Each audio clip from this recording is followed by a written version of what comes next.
Hello friends, मैं doctor BN Rocky Varanasi से सबसे पहले सभी देशवासियों का तथा भारतीय मानवाधिकार एसोसिएशन के सभी सदस्यों एवं पदाधिकारियों का हार्दिक स्वागत और अभिनंदन करता हूं। मित्रों, आज हमारा देश ही नहीं बल्कि पूरी दुनिया जो है एक ऐसी महामारी के चंगुल में जकड़ चुका है जिससे सबके लिए पार पाना बड़ा मुश्किल हो रहा है। आज की हमारी जो चर्चा होगी इसी महामारी पे होगी। बहुत सारे लोग, बहुत सारे टीवी में, न्यूज़ में, बहुत सारी जगह आप देख रहे होंगे कि क्या स्थिति हो रही है देश की, तथा एक बीमारी जो पैंडेमिक हो चुकी है, सारे देशों में फैल चुकी है, उससे किस तरह से सभी लोग परेशान हैं। तो सबसे पहले मैं आपको ये बताना चाहूँगा मित्रों कि ये जो हमारे देश में जो ये बीमारी इस समय विकराल रूप ले चुकी है, ले तो सारी दुनिया में चुकी है, लेकिन मैं बात कर रहा हूँ हिंदुस्तान की। तेज़ी से बीमार होने वाले लोगों की संख्या बढ़ रही है। प्रतिदिन हजारों की संख्या में लोग इन्फेक्टेड हो रहे हैं। बीमारी बहुत तेज़ी से फैल रही है जिसका नाम है कोविड-19 बीमारी। सबसे पहले मैं बताना चाहूँगा कि देखिए, हमारा जो आज का कहने का तात्पर्य है, हमारा जो आज मैं ये सेशन कर रहा हूँ, मैं ये कहना चाहता हूँ कि हमारा जो देश है, भारतवर्ष, हमारी जो एक संस्कृति रही है, पुरानी संस्कृति जो हमारी चली आ रही है, जो परंपरा, वो सब सारे देशों से बिल्कुल अलग रही है। इसीलिए हमारे देश को ये कहा जाता है कि भारत, पहले कहते थे कि संस्कृति कल्चर के मामले में हमारा जो देश है वो सबसे ऊपर रहा है। हम जो धरती पर आए हैं, किस कार्य के लिए आए हैं, इसको भी हमको जानना है। एक होता है पुरुषार्थ चतुष्टय, धर्म, अर्थ, काम, मोक्ष। धर्म कार्य करते हैं सभी, अर्थ अर्जित करते हैं सभी लोग, धन कमाते हैं। उसके बाद काम का बहुत बड़ा चैप्टर है, उस पर कई घंटों निकल सकता है, लेकिन जो हमारा यहाँ कहने का तात्पर्य है, काम मीन्स जो है शादी विवाह करते हैं, अपनी प्रोजनी को आगे बढ़ाते हैं, to generate your younger ones. और उसके बाद लास्ट में मोक्ष की प्राप्ति हो जाती है, ये जीवन जीने के लिए। तो जीवन क्या है, सबसे पहले हम इस पर आते हैं कि जीवन है क्या। आयुर्वेद में कुछ चीज़ें बताई गई हैं। जीवन जो है, अगर हम जीवित हैं तो कैसे जीना है, किस तरह से हम जीवित हैं। जीवन के लिए महर्षि चरक ने कहा है, शरीर इंद्रिय सत्वात्म संयोगो धार्य जीवितम। शरीर, इंद्रियां, मन और आत्मा का संयोग को धारण करना ही जीवन कहलाता है। सही तरीके से इसको आपस में कोऑर्डिनेशन है, इसका राइट कोऑर्डिनेशन, वही जीवन है, कोऑर्डिनेशन। और अगर हम जीवित हैं तो किस तरह से जीना है, स्वस्थ होना चाहिए। स्वस्थ रहेंगे तभी हम अपने चारों पुरुषार्थ चतुष्टय जो अभी मैंने बताया उसकी पूर्ति के लिए काम कर सकेंगे। और स्वस्थ व्यक्ति क्या होता है? स्वस्थ व्यक्ति होता है सम दोष समाग्निश्च सम धातु मल क्रिया प्रसन्न आत्मेंद्रिय मन स्वस्थ से इत्यभिधीयते। कहने का तात्पर्य कि सभी दोष वात पित्त कब समान होना चाहिए, सभी दोष समान होना चाहिए, सभी धातुएं समान होनी चाहिए, 7 प्रकार की जो है अग्नियां सभी समान होनी चाहिए, 7 प्रकार की धातुएं, रस, रक्त, मांस, मेद, अस्थि, मज्जा, शुक्र, क्योंकि मैं डिटेल बताऊंगा तो बहुत लंबा हो जाएगा। तो इस प्रकार से करते हुए सभी मल क्रिया जो 3 प्रकार की होती है, श्वेत, मूत्र, पुरीष, ये भी सही मात्रा में आनी चाहिए, बॉडी के अंदर से निकलनी चाहिए, क्योंकि सारे एक्सक्रेटरी प्रोडक्ट इन्हीं के माध्यम से निकलते हैं। उसके अलावा वात, सभी दोष समान हो, धातुएं समान हो, अग्नियां समान मात्रा में हो, सभी मल क्रिया समान हो। उसके साथ साथ शरीर सम दोष समाग्नि सम धातु मल क्रिया प्रसन्न आत्मेंद्रिय मन, आत्मा, इंद्रिया, मन भी प्रसन्न होना चाहिए, स्वस्थ स्थित भी दिए, तब जाकर के वो व्यक्ति स्वस्थ कहलाता है। इतनी सारी चीजें सही तरीके से काम करें, इक्विलिब्रियम में काम करें, राइट कोऑर्डिनेशन में काम करें, तभी हेल्दी पर्सन होता है। अगर हम हेल्दी हैं तभी हम सही ढंग से अपना कार्य कर पाएंगे। उसके बाद WHO की हम डेफिनेशन देख लेते हैं। WHO क्या कहता है? WHO कहता है health is a state of physical, mental, social, spiritual well being and not merely the absence of disease और इन्फर्मिटी। फिजिकल रूप से भी होना चाहिए, शारीरिक रूप से होना चाहिए, मानसिक रूप से होना चाहिए, सामाजिक रूप से और धार्मिक रूप से भी हमें सही दुरुस्त होना चाहिए। हमारी सारे क्रियाकलाप सही होने चाहिए, तभी हम हेल्दी पर्सन कहलाएंगे। न कि केवल बीमारी न होना या जड़ता का न होना हमारे शरीर में, यही एक इसी से हम डिफिनीशन नहीं कहेंगे हेल्थ का। ये सारी चीज़ों सही रूप से काम करें, जो कि हमारे महर्षि ने पहले कह दिया है। हमारे जितने भी पहले चरक, सुश्रुत महर्षि ने कहा है, तो जो चीज़ें कही है वही चीज़ आज भी WHO इस चीज़ को मानता है। तो हमारे ये कह रहे हैं, अब आते हैं, हम देखते हैं कि इस तरीके से अगर हेल्दी हैं हम तो हमें करना क्या। अब मैं सीधे आ जाता हूँ कोरोना पे। आज का जो टाइम चल रहा है, जिससे सभी पूरी दुनिया के लोग तरसते हैं, परेशान हैं, जो कोविड-19 जो बीमारी आई हुई है वो किस चीज़ से आती है ये सभी जानते हैं। नहीं जानते, मैं आज बात करूंगा इस पर। बहुत सारी ऐसी चीज़ें होते हैं, सूक्ष्म जीवाणु होते हैं कि विषाणु होते हैं, वायरसेज है, एल्गी है, बैक्टीरिया है, फंजाई है, लाइकेंस है, जो बीमारियां काज करते हैं, बीमारियों के कारण करते हैं, कारण बनते हैं, उसी में वायरस भी एक तरह का है जो कि बीमारी फैलाता है। वायरस जो होता है वो virus is a link between living and non living, जीवित और मृत के बीच का एक जो है कड़ी मानी जाती है वायरस को। वायरस ऐसे हवा में पड़ा हुआ तो मरा हुआ है, लेकिन जैसे ही किसी लिविंग सेल के कांटेक्ट में आता है वो अपना डिवीजन स्टार्ट कर देता है। तो वही इसी प्रकार से ये जो कोरोना कोविड-19 का जो वायरस है वो भी जो है एक जो है लिविंग नॉन लिविंग के बीच का लिंक है। और उसका स्ट्रक्चर मैं आपको बता देता हूं, बहुत सिंपल होता है। एक पहले कवरिंग होती है लिपिड की, उसके अंदर आरएनए मटेरियल होता है और बाहर में उसके स्पाइक्स बने होते हैं प्रोटीन के। तो ये उसका स्ट्रक्चर होता है, बड़ा सिंपल होता है। उसमें कुछ भी ऐसा, जैसे लिविंग सेल्स के अंदर जो है सेल ऑर्गेनेल्स होते हैं, बैक्टीरिया, वो माइटोकॉन्ड्रिया है, राइबोसोम, गोल्गी बॉडी है और सारे न्यूक्लियस है, बहुत सारी चीजें होती हैं। तो ये इसमें कुछ भी नहीं होता है। इस तरीके से वायरस की संरचना होती है और इसकी साइज जो 0.06 माइक्रोन से लेकर के 0.140 माइक्रोन तक होता है। कहने का मतलब कि ये जो बड़े साइज का वायरस होगा वो कभी कभी डस्ट पार्टिकल से भी काफी बड़ा हो सकता है और हम जब मास्क लगाते हैं तो बच सकते हैं उससे लगाने से। आगे मैं बताऊंगा कि कैसे हम मास्क क्या क्या यूज करेंगे, क्या चीजें होती हैं। अब देखते हैं कि वायरस आया कहां से। चाइना, चीन जो एक देश है और वहां पे एक वेट मार्केट है जहां पे जिंदा जानवरों को काट के उनका मांस कच्चा बेचा और खरीदा जाता है। कभी कभी कच्चे लोग खा भी लेते हैं मांस को और उनके सूप बना करके पीते हैं। तो उसमें चमगादड़ जो होता है, बैट्स जिसको कहते हैं, और पेंगोलिन एक जानवर होता है। संभवतः इन्हीं जानवरों के मांस के अंदर से इनमें वायरस रहा होगा और इससे मांस खाने की वजह से जो है वायरस ह्यूमन बींग्स में चला गया, आदमियों में चला गया और एक आदमी से फिर दूसरे में ट्रांसमिट हुआ, तीसरे, चौथे, और इस तरह से वहां से जो लोग बाहर गए वो दूसरे देशों में वायरस को लेकर के चले गए। इस प्रकार से पूरी दुनिया में वायरस फैल गया और आज हम ऐसी बड़ी महामारी से सारा विश्व, सारे मानव समाज झेल रहा है, परेशान है, त्रस्त है और कोई उपाय नहीं सूझ रहा है। तो मैं आपको कहना चाहता हूं कि वायरस इस तरह से जो है इन्फेक्शन फैल गया। अब हम देखते हैं कि वायरस अगर इन्फेक्शन लग जाता है तो इसको ये फैलता कैसे है, मतलब एक मनुष्य दूसरे मनुष्य में कैसे जाता है, मैं इस पे चर्चा करूंगा, जल्दी से चर्चा करूंगा शॉर्ट में। और एक अगर व्यक्ति अगर मान लीजिए इन्फेक्टेड हो गया, तो एक व्यक्ति अगर इन्फेक्टेड हो गया तो उस व्यक्ति से जैसे पहले दिन जो इन्फेक्शन लगा उसको, और उसके बाद लक्षण आने के बीच के समय को इंक्यूबेशन पीरियड कहा जाता है मेडिकल टर्मिनोलॉजी में। इंक्यूबेशन पीरियड आने का, इस वायरस का इंक्यूबेशन पीरियड 3 से 5 दिन से लेकर के 14 दिन का इंक्यूबेशन पीरियड होता है लक्षण आने तक का। और जैसा कि हम पहले जानते हैं कि सारे जो सिम्टम्स, जो फ्लू लाइक बीमारियां होती है, जैसे सर्दी जुकाम होता था, तो पहले हम सब ये जानते थे कि सर्दी जुकाम हुआ, थोड़ा सा बच लेते हैं यार, घर में भी हो जाता है तो बोलते हैं कि सर्दी जुकाम आपको हुआ है, थोड़ा दूरी बना के रहो ताकि हमको भी ना हो जाए। तो लक्षण आते हैं, उसके बाद हम बच जाते थे और बचा करके रह लेते तो और ठीक हो जाता था 1 हफ्ते में, अगर किसी को हो भी गया तो।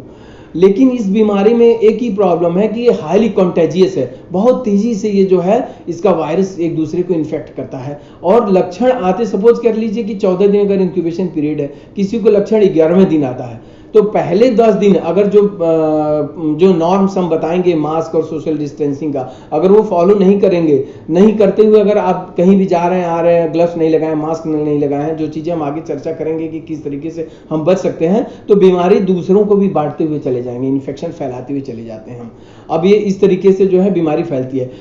फैलने का तरीका है क्या, जैसे मान लीजिए कोई इन्फेक्टेड व्यक्ति है, मान लीजिए मुझे इन्फेक्शन अगर हो गया है और मेरे पास 3-4 लोग बैठे हुए हैं जो 1 मीटर से कम, मेरे बगल में बैठा, इधर सामने बैठे हुए हैं और 1 मीटर से कम दूरी पर अगर बैठे हुए हैं, तो जैसे ही वो हमारे छींक निकलती है, स्नीज हमारी निकलती है, तो उसमें हजारों की संख्या, ढेर सारे ड्रॉपलेट्स निकलते हैं जिसमें लाखों की संख्या में वायरस निकलते हैं। और अगर 1 मीटर से कम दूरी पर है तो वो मेरे नाक से, छींक से निकला हुआ ड्रॉपलेट उड़ के जाएगा और सामने वाले व्यक्ति की सांस लेगा तो उसके नाक के माध्यम से उसके फेफड़े के अंदर चला जाएगा या मुंह के माध्यम से चला जाएगा। एक तो ये है ड्रॉपलेट इन्फेक्शन। दूसरा इन्फेक्शन का तरीका यह है कि कॉन्टैक्ट इन्फेक्शन होता है। जैसे सपोज कर लीजिए मैं मास्क नहीं लगाया हूं, मैं छींक दिया और नाक से इस तरीके से कर लिया, मेरे हाथ में अगर वायरस लग गया तो मैं टेबल को टच कर दिया, टेबल के अलावा मैं अगर मान लीजिए सीढ़ी की रेलिंग है उसको टच कर दिया, दरवाजे की कुंडी है या इस तरह के किसी भी सरफेस को अगर मैं टच करता हूं तो मेरे हाथ के माध्यम से वायरस वहां पे लग जाता है। जब कोई दूसरा भी व्यक्ति आता है उसको छूता है, उस जगह पर हाथ रखता है तो उसके हाथ में वो वायरस लग जाता है, चिपक जाता है, और उसके बाद जब वो नाक पे मुंह ऐसे करके अपने रख लेता है हाथ को, तो फिर उसके हाथ से वायरस ट्रांसमिट होकर के उसके बॉडी में अंदर में चला जाता है, प्रवेश कर जाता है। तो ये ट्रांसमिशन का तरीका है वायरस का। अब हम देखते हैं कि ट्रांसमीटर अगर ट्रांसमिशन हो गया, वायरस चला गया दूसरे में, तो वो लक्षण क्या क्या आएंगे। तो सबसे पहले मैं आपको बता दूं कि वायरस जाते ही फ्लू लाइक सिम्टम्स होते हैं, उसको फीवर आएगा, बुखार आना शुरू होगा, हल्की सर्दी खांसी भी हो सकती है, सर्दी खांसी होने के साथ साथ बुखार आएगा, बाद में तेज बुखार होने लगता है, खांसी तेज हो जाएगी, सूखी खांसी आएगी इस वायरस के लक्षण में। कोविड-19 में सूखी खांसी होगी, बुखार होगा, तेज सांस फूलेगी, डिस्निया जिसको बोलते हैं हम लोग, रेस्पिरेटरी डिस्ट्रेस की तरफ जाने लगता है, क्योंकि फेफड़े अक्सर बलगम से भर जाते हैं और सांस लेने में काफ़ी तकलीफ होने लगती है। तो ये लक्षण है। उसके साथ साथ जो है उसको पूरी बॉडी में दर्द हो सकता है, सिर दर्द हो सकता है, और कभी कभी किसी मरीज के अंदर जो है सांस सूंघने की शक्ति कम हो जाती है, या फिर जो है लूज मोशन भी होने लगता है। तो ये सब लक्षण है जो वायरस के हैं। इन्फेक्शन होने के बाद ये सब लक्षण अगर आपको मिलते हैं तो निश्चित रूप से आपको कांटेक्ट करना चाहिए अपने डॉक्टर को, और ये जानना चाहिए अपना परीक्षण होगा, आगे की प्रोसेस कैसे होता है मैं आपको इस चीज़ को बताऊंगा। फ्रेंड्स, मैं आपको ये बता देना चाहता हूं कि एक बार इन्फेक्शन हो जाता है तो हम कैसे बचेंगे, क्या क्या हम अपनाएं कि बचेंगे। बहुत बार टीवी में, न्यूज़ में वीडियो वायरल हो रहा है, सब कुछ आप जानने के बाद भी बहुत सारे लोग इतनी लापरवाही कर रहे हैं, बहुत अपने आप को प्रोटेक्ट नहीं कर रहे हैं। यही रीज़न है कि आज हमारे देश में तेजी से इन्फेक्टेड लोगों की संख्या बढ़ती चली जा रही है। तो सबसे पहला काम हमें करना है कि हमको मास्क लगाना है। मास्क जो सबसे पहले हमारी बॉडी के अंदर जो जहां से हमारी बॉडी में वायरस इंटर करता है तो वो नाक है, हमारा सांस, क्योंकि रेस्पिरेटरी सिस्टम के थ्रू जाता है तो नाक से जाता है। तो एक मास्क ऐसा होना चाहिए जो हमारे मुंह पर लगा हुआ नाक मुंह को कवर करके रखे, ताकि ड्रॉपलेट हमारे अंदर ना जाए। तो मास्क पहनते, डिफरेंट काइंड्स ऑफ मास्क होते हैं, बहुत सारे तरीके के मास्क होते हैं, medical mask, surgical mask, N95 mask है, तो कई तरह के मास्क होते हैं, होममेड मास्क होते हैं। N95 मास्क बहुत कॉस्टली है, मार्केट में मिलता है, लेकिन वो सबके लिए जरूरी नहीं है। जो लोग कोरोना पेशेंट के डायरेक्ट कांटेक्ट में हैं उनके लिए जरूरी है N95 मास्क। और जो है जो लोग उसका इलाज कर रहे हैं या जिनके घर में क्वारंटीन है या जो सस्पेक्टेड जिनके घर में है, आइसोलेशन में है या वार्ड में ड्यूटी कर रहे हैं, उनके लिए बहुत जरूरी है N95 मास्क। बाकी सभी लोगों के लिए जरूरी नहीं है N95 मास्क। सर्जिकल मास्क जो सिंगल, सभी मास्क डिस्पोजेबल होते हैं, सिंगल यूज होते हैं। अगर होममेड मास्क है तो आप मास्क को सही तरीके से लगाइए, तरीका भी सही होना चाहिए। मास्क लगाने से पहले साबुन से, पानी से, साबुन से हाथ सैनिटाइज कर लेंगे, सैनिटाइजर से सैनिटाइज करके उसके बाद मास्क को लगाएंगे। तो पहला तो ये होता है कि आपको मास्क लगा के रखना है, जब भी बाहर जाएं मास्क लगा के रखें। दूसरा है हाथ को साबुन पानी से धोना है। हाथ को साबुन पानी से क्यों धोना है? साबुन पानी से इसलिए धोना है क्योंकि जो वायरस है वो साबुन पानी के घोल से, उसका जो कवरिंग है, जिस लिपिड की घोल होता है, वो डिसॉल्व हो जाता है साबुन पानी के घोल से। इसके लिए हमको साबुन पानी से हाथ धोना पड़ता है। या तो फिर एक काम और हो सकता है कि जो आइसोप्रोपाइल अल्कोहल अगर 70% का है तो उससे भी वो उसका कवरिंग डिसॉल्व हो जाता है, वायरस डेड हो जाता है, इनएक्टिव हो जाता है, इनर्ट हो जाता है। इसके लिए हमको जो है सैनिटाइजर से हाथ को हमेशा साफ करना है। साफ करने का तरीका भी सही होना चाहिए। अगर हम गलत तरीके, जैसे मान लीजिए हाथ हमारा और यहाँ पर जो गड्ढे हैं, डिचेस हैं, यहाँ पर जो गड्ढे हैं, तो इन सब जगहों पर कभी कभी हम ऐसे ऐसे करके हाथ धो लेते हैं और इन गड्ढों में जो है बचा रह जाता है। तो यहाँ पर होने की वजह से जो है वायरस अंदर रह जाएगा, पता चला हमने हाथ तो धो लिया, वायरस यहाँ पर लगा हुआ है। तो हाथ धोने का सही तरीका, सही प्रोसेस होना चाहिए। क्या सही प्रोसेस है मैं आपको बता देता हूँ जल्दी से। पहला यह कि सीधा हम पहले साबुन अच्छी तरह से हाथ में लगा लेते हैं, फिर उसके बाद यहाँ पर हाथ को ऐसे धोते हैं, ऐसे रगड़ते हैं 8 से 10 बार, ठीक है। फिर इसको उल्टा इस तरीके से करते हैं। यहाँ से करने के बाद फिर हम क्रॉस ऐसे करेंगे हाथ को इस तरीके से। फिर इंटरलॉक, जो यहाँ पे इन्फेक्शन है इसको करने के लिए हम यहाँ पे इंटरलॉक कर लेंगे हाथ को। फिर ये नाखून से इस तरीके से कर लेंगे, फिर अंगूठे को कर लेंगे, ठीक है। अंगूठे को करने के बाद फिर कलाई के पोर्शन को ऐसे धोएंगे और फिर इस तरीके से हाथ धो करके फिर पानी से धो लेंगे। ध्यान रखें जब हाथ धोएं तो निश्चित रूप से आपको अपना टैप बंद करके रखना है, पानी वेस्ट नहीं होना चाहिए। दूसरी बात यह है कि साबुन जो लगाए हुए हैं वो 20 से 25 सेकेंड आपके हाथ में लगे होना चाहिए। क्यों लगे होना चाहिए? क्योंकि वायरस का जो लिपिड का कवरिंग है उसको डिसॉल्व होने में कम से कम 20 सेकेंड लगता है। इससे ज़्यादा आप रख सकते हैं, लेकिन इससे कम नहीं रखेंगे। इसके कम रखेंगे तो वायरस मरेगा नहीं। तो एक तो ये हो गया, पहला मास्क हो गया, दूसरा सैनिटाइजेशन हो गया हाथ का, तीसरा सोशल और physical distancing. It's very important. आपको ये जानने की जरूरत है कि बहुत महत्वपूर्ण है फिजिकल सोशल डिस्टेंसिंग। क्यों महत्वपूर्ण है? क्योंकि वायरस जब हम स्नीजिंग करते हैं, छींकते हैं, तो मिनिमम लगभग 1 मीटर की दूरी तक जाता है। तो आपको कम से कम 1 मीटर, जैसा अभी हमारे प्रधानमंत्री जी या उन्होंने कहा कि 2 गज की दूरी बना के रखो, बिल्कुल जितनी ज्यादा दूरी रखेंगे उतना ही अच्छा रहेगा। 1 मीटर तो कम से कम रखिए, उससे ज्यादा रखें तो और अच्छा है। ज्यादातर वायरस 1 मीटर जाते जाते जमीन पर गिर जाता है, उसका ड्रॉपलेट छींकने के बाद ड्रॉपलेट जमीन पर गिर जाता है। तो हमको ये करना है कि दूरी बना के अगर हम रखते हैं, तो जैसे ही मान लीजिए 3-4 लोग बात कर रहे हैं खड़े होकर के, पहले तो गैदरिंग मना कर दी गई, इसीलिए जहां भी स्कूल कॉलेज बंद कर दिए गए, ऑफिसेज में डिस्टेंसिंग मेंटेन करके रखना है, शादी विवाह में कह दिया गया कि इतने एक संख्या लिमिट कर दी गई कि इससे ज़्यादा नहीं होनी चाहिए, कम से कम गैदरिंग हो ताकि बीमारी स्प्रेड कम से कम हो। जैसे ही छींकने वाला व्यक्ति, जैसे छींक आती है किसी को, तो वो बताएगा नहीं व्यक्ति कि हमको छींक आ रही है, आप लोग हट जाइए। पहले से आप 1 मीटर 1.5 मीटर की दूरी पर रहिए, ताकि छींकता भी है तो आप तक वो ड्रॉपलेट जाए ही ना, और जाता भी है तो आप मास्क लगाए हैं तो उससे भी बच जाएंगे। और उसके बाद जो है, जैसे ही ड्रॉपलेट अगर गया वहां पर, आपके मास्क की वजह से आप बच जाएंगे। क्यों? छींकने वाला छींक रोकनी भी नहीं चाहिए, क्योंकि आयुर्वेद में कहा गया कि वेग विधारण जो होता है, जो नेचुरल अर्जेस हैं बॉडी की, वो कभी भी रोकना नहीं चाहिए। उसमें छींक है, उसमें लैट्रिन है, पेशाब है, यूरिन है, जो टॉयलेट, तो ये सारी चीज़ें जो होती हैं ये नेचुरल अर्जेज है। इसको रोकने से और बीमारी अंदर रह जाएगी। आपकी जो बॉडी है वो रिएक्शन के तौर पे बहुत सारी चीज़ों को निकालने के लिए, चाहे गलत जितनी भी चीज़ें वेस्ट मटेरियल है या वो सब निकालने के नेचुरल अर्जेज आती हैं। तो मेरे कहने का तात्पर्य ये है कि मास्क पहनिए, हाथ को सैनिटाइज करिए, सोशल डिस्टेंसिंग जरूर रखिए। तो ये 3 चीजों का ध्यान रखिए। उसके अलावा आप जब भी बाहर जाएं, कोशिश ये करें कि बाहर कम से कम जाएं। बहुत जरूरी हो तो इन सब चीजों को फॉलो करते हुए बाहर जाएं। बाहर जाएं तो अब आजकल जो है ऑफिस में जाना है तो फेस शील्ड भी आ गया है, आपको पॉसिबल है फेस शील्ड लगाइए, ग्लव्स लगा के रखिए। क्यों जरूरी है? सिर्फ आपके लिए जरूरी नहीं है। हम चूंकि देश में रहते हैं, समाज में रहते हैं, तो हमारा ये नैतिक दायित्व तो है कि हम खुद को भी बचाएं, अपने समाज को बचाएं, अपने फैमिली को बचाएं। ये नहीं कि हम नहीं पहनेंगे, चलो क्या हुआ, कुछ नहीं होगा, फलाना आगे वाला पहना हुआ है, ऐसा नहीं है। सभी को पहनना जरूरी है, खुद को बचाने के लिए, उसके अलावा दूसरों को बचाने के लिए। तो हम अपने देश के एक अच्छे नागरिक होने का फर्ज निभाते हुए इन सब चीज़ों को फॉलो करें, ताकि कोरोना जल्दी तेजी से हमारे देश में फैले ना, हम इसको कंट्रोल कर सकें। अब आ जाते हैं, मान लीजिए कोरोना इस तरह से हम इन सब चीज़ों को करने के बाद घर में कैसे सैनिटाइजेशन करेंगे, थोड़ा सा इस बात पे चर्चा कर लेते हैं। घर की सफाई के लिए 1% सोडियम हाइपोक्लोराइड का सोल्यूशन आता है, आप उसको लेकर के सरफेस क्लीनिंग कर लेंगे, छिड़काव कर देंगे नीचे जमीन पर, उसका पोछा लगवा देंगे, टेबल वगैरह पर पोछवा लेंगे। जो सरफेस है, जहां जहां जैसे दरवाजे की कुंडी है, सीढ़ी का रेलिंग है, तो इन सब, या टेबल टॉप है, इन सब जगहों पर आप उसको जो है पोछा लगवा देंगे। अगर जहां भी ऐसी चीजें, जैसे सपोज कर लीजिए कि मोबाइल है या कोई ऐसी चीज है, इलेक्ट्रॉनिक आइटम है, चाहे डेस्कटॉप है, लैपटॉप है, कीबोर्ड है, इन सब चीजों को सैनिटाइज करने के लिए हम जो है 70% से ज़्यादा होना चाहिए, मोर देन 70%, मिनिमम 70% का आइसोप्रोपाइल अल्कोहल होना चाहिए। उसमें कपड़े में या कॉटन में इसको लगा करके उसको अच्छी तरह से क्लीन कर देंगे इन सब सरफेसेस को। ये डेली करना है, बल्कि 1-2 बार कर लीजिए, जितनी बार करेंगे आपके लिए अच्छा है। तो ऐसे हम चीज़ों को सैनिटाइज कर लेंगे। घर के बाहर अपना 0.5% हाइपोक्लोराइड सोल्यूशन का पायदान में भिगा करके उसका एक टब में रख करके उसको रख दीजिए। जैसे ही गेट में एंट्री किसी की होती है, उसमें पैर लगा कर उस पर जूतों को रख ले, लगभग 5 मिनट तक वो लगा रहेगा तो जूते सैनिटाइज होंगे। अगर मान लीजिए 5 मिनट नहीं खड़ा हो पाता है तो एटलीस्ट कोशिश करें कि 5 मिनट तक जूतों के अंदर वो लगा रहे।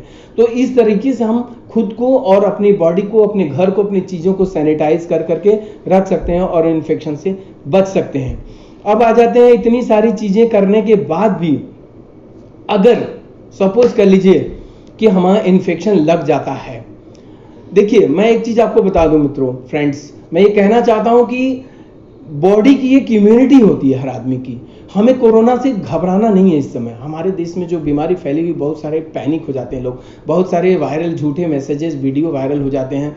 जिनमें बहुत सारी झूठ होती है, जिसमें बहुत सारे गलत मैसेजेस फॉरवर्ड हो जाते हैं, तो उससे लोग पैनिक हो जाते हैं। पैनिक होने की ज़रूरत नहीं। मैं आपको एक चीज़ बता दूं कि 80 से 85% केसेस जो है वो स्वतः ठीक हो जा रहे हैं, खुद ही घर में ही ठीक हो जा रहे हैं। बहुत कम सिम्टम्स आ रहे हैं, किसी किसी को तो सिम्टम्स नहीं आ रहे हैं। जितने लोग सुन रहे हैं, मेरा वीडियो देख रहे हैं, हम में से कितने सारे ऐसे लोग होंगे जिनको कोरोना हुआ होगा और बाईपास करके निकल गए और वो ठीक है बिल्कुल, आपको पता भी नहीं चला, आप कोरोना से बाहर निकल के चले गए, आप ठीक हो गए। तो ऐसे बहुत सारे केसेस आते हैं जो बीमारी होती है, इन्फेक्शन होता है और ठीक हो जाते हैं। तो 80 से 85% केसेस ठीक हो जाते हैं। हमारे शरीर की एक इम्यूनिटी होती है, इम्यून पावर होता है। और इम्यून पावर क्या होता है, देखिए मैं आपको बता दूं कि वायरसेस तो आते रहेंगे। एक वायरस आएगा, दूसरा एक वायरस आएगा, उसमें म्यूटेशन होकर के दूसरा बन जाएगा, तीसरा बन जाएगा। जैसे मैं आपको बताऊं कि इसी कोरोना का एक पहले 2002 में जो है एक सार्स करके बीमारी आई थी, SARS, severe acute respiratory syndrome करके एक बीमारी आई थी। वो भी चाइना से शुरू हुई थी 2002 में, और उस बीमारी में बहुत सारे लोगों की डेथ हो गई थी, कई देशों में चला गया था। उसी तरह से मर्स एक बीमारी आई थी, मिडिल ईस्ट रेस्पिरेटरी सिंड्रोम, जो सऊदी अरबिया से 2012 में हुआ था, काफ़ी लोगों की डेथ हो गई थी। वही उसी वेराइटी का ये भी एक कोरोना वायरस जो आया हुआ है, इसका नाम है SARS-CoV-2 virus, severe acute respiratory syndrome corona virus 2 इसका नाम है। उससे जो बीमारी होती है उसका नाम है कोविड-19 बीमारी। तो वायरस से, जैसे एड्स एक बीमारी है, तो उसी तरह उसका वायरस HIV होता है, ह्यूमन इम्यूनो डिफिशियंसी वायरस। उसी तरह बीमारी वायरस में थोड़ा अलग कर सकते हैं चाहे तो। अब हम बताते हैं कि जो वायरसेस होते हैं उनमें म्यूटेशन होता है, एक प्रोसेस होता है, एक प्रोसेस होता है जिससे वायरस का RNA मटेरियल टूट करके वो दूसरा वायरस बन जाता है। तो मैं आपको ये कहना चाहता हूँ, स्पेशली मित्रों, फ्रेंड्स, कि जब भी एक वायरस आता है उसका वैक्सीन बनता है, उसका जो है दवा बन जाती है, लेकिन वो म्यूटेशन करके कुछ सालों में नया वायरस बन जाता है। तो वो दवा और वो वैक्सीन जो है काम नहीं करती है, फिर से नया वायरस आ गया और नया वैक्सीन डेवलप करिए। वैक्सीन डेवलप करने में 1.5 साल, 2 साल, 5 साल, 10 साल, 15 साल लग जाते हैं। और एक बार वैक्सीन, क्योंकि वैक्सीन के अलग अलग डिफरेंट ट्रायल्स होते हैं, बहुत सारे स्टेजेस में ट्रायल्स होते हैं, ताकि वैक्सीन बनने के बाद, लगने के बाद उसका कोई साइड इफेक्ट ना हो। पहले एनिमल्स में होता है, जानवरों पर होता है, फिर ह्यूमन बींग्स में होता है, मतलब आदमियों पर होता है, और उसके कई सारे ट्रायल्स के बाद वर्षों लग जाते हैं, तब जाके एक वैक्सीन बनता है। और एक वायरस पे लगा, कुछ दिन के बाद वायरस म्यूटेशन करके दूसरा वायरस आ गया, नया वायरस आ गया, अब चलो उसके लिए फिर से नया वैक्सीन खोजो। जैसा कि अभी हमारे बहुत सारे देशों में साइंटिस्ट लगे हुए, कोरोना वायरस का वैक्सीन अभी तक बन नहीं पाया है। तो हम ये कहना चाहते हैं कि नया वायरस आते रहेंगे, डिफरेंट काइंड्स, अलग अलग म्यूटेशन करके, अलग रूप धारण करके वायरस आएगा और हमको कहीं ना कहीं से इन्फेक्शन हम सभी को देगा। तो हमको ये करना है कि हमको अपने इम्यून पावर को, जो रोग प्रतिरोधक क्षमता है, जिस रोग से लड़ने की क्षमता है, हमको उसको बढ़ा लेना है। अगर हम इम्यून पावर बढ़ा लेते हैं तो वायरस के इन्फेक्शन से बच जाएंगे। अगर वायरस इन्फेक्शन भी हमको लग भी गया तो हमारी इम्यूनिटी अच्छा है तो वायरस को किल कर देगा, मार देगा और हम बच जाएंगे सुरक्षित जो है। अब इम्यूनिटी क्या होती है, थोड़ा सा जल्दी से इस पर चर्चा कर लेते हैं। इम्यूनिटी मुख्यतः 2 प्रकार की होती है। पहली इम्यूनिटी होती है इनेट इम्यूनिटी, जो इनबॉर्न इम्यूनिटी होती है, जो जन्म से आती है, हमारे बॉडी के अंदर में पैदा होता है, हम लेके पैदा होते हैं कि इम्यूनिटी की रोगों से लड़ने की क्षमता हमारे अंदर है। दूसरी इम्यूनिटी होती है जिसको एडाप्टेड इम्यूनिटी कहते हैं या एक्वायर्ड इम्यूनिटी कहते हैं। एक्वायर्ड जो कोई बीमारी हुई, शरीर के अंदर गया, बॉडी उसके खिलाफ में एंटीबॉडी बनाती है, इम्यूनिटी बनाती है, और इम्यूनिटी हमारे अंदर वो डेवलप हो जाती है आगे के लिए जो है। तो एक बीमारी, तो उसको बोलते हैं एडाप्टेड इम्यूनिटी, एक्वायर्ड इम्यूनिटी।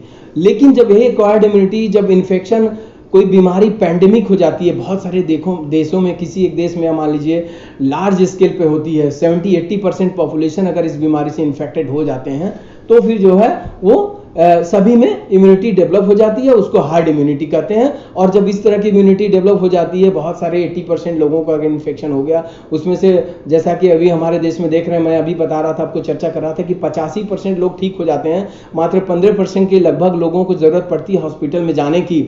उस 15% में भी 10% लगभग ठीक हो जाते हैं, 5-6% ऐसे होते हैं जिनको ऑक्सीजन या वेंटिलेटर की जरूरत पड़ती है, उसमें 2.5 से 3% की कैजुअलिटी हो जाती है, बाकी सारे लोग ठीक हो जाते हैं। जिनको और कोई कोमॉर्बिड कंडीशन एक होती है, जिनको जैसे कोरोना वायरस है, उनके साथ में उनको हार्ट की बीमारी है और उनको किडनी की बीमारी है, डायबिटीज है, कोई और बीमारी साथ में है, तो ज्यादातर ऐसे केसेस में जो है डेथ हो जाती है, कैजुअलिटी होती है। नहीं तो आप देख लीजिए कि 97% लोग ठीक हो जा रहे हैं इस बीमारी से। तो हमारे अंदर जो इस तरह से जब लोग ठीक होते जाएंगे, 70-80% लोगों को इन्फेक्शन हो जाएगा, ठीक होते जाएंगे, तो फिर एक हार्ड इम्यूनिटी लोगों में डेवलप हो जाएगी और धीरे धीरे वायरस भी खत्म हो जाएगा। लेकिन वो टाइम आने में बहुत समय लगेगा, उसके पहले हमारे बहुत सारे लोगों की कैजुअलिटी हो सकती है, डेथ हो सकती है। तो हम उसका इंतजार नहीं करेंगे, हम जो है जितनी भी नॉर्म्स हमने बताए उसको फॉलो करेंगे, हम उसको अच्छी तरह से सारी चीज़ों का ध्यान रखेंगे, मास्क लगाएंगे, हैंड सैनिटाइजेशन करेंगे, सोशल डिस्टेंसिंग करेंगे। अगर इतना करते हैं, आपको कोरोना वायरस से डरने की बिल्कुल भी जरूरत नहीं है। हमारे हथियार हैं लड़ने के लिए,